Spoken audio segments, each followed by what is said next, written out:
Many wireless access points have the option to limit bandwidth. This is also known as QoS, or quality of service. And what it does is it keeps any particular user from hogging all the bandwidth when they access a wireless access point or a Wi-Fi network.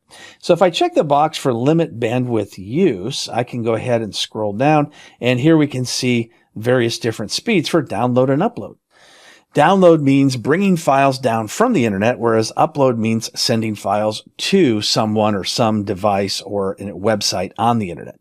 And you can see that it's set to 1 gigabit as the max right now, but you may want to definitely throttle that back down if you'd like to whatever speed that makes sense based on your speed for your access. Now, one way you can tell how much access you have is, say, by going to google.com and typing in a speed test, and it'll tell you what your speed is while you're on the Wi-Fi network.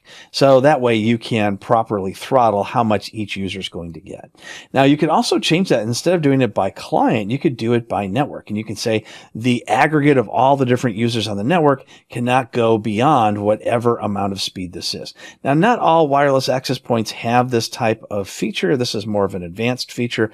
Most of them will have the client option, which allows you to throttle that way. Now, there's also a way to do this by guest network. So you can go in when you create a guest network, which means guests can only access the internet and nothing else, and throttle the guest users rather than the internal users, which in many organizations makes more sense.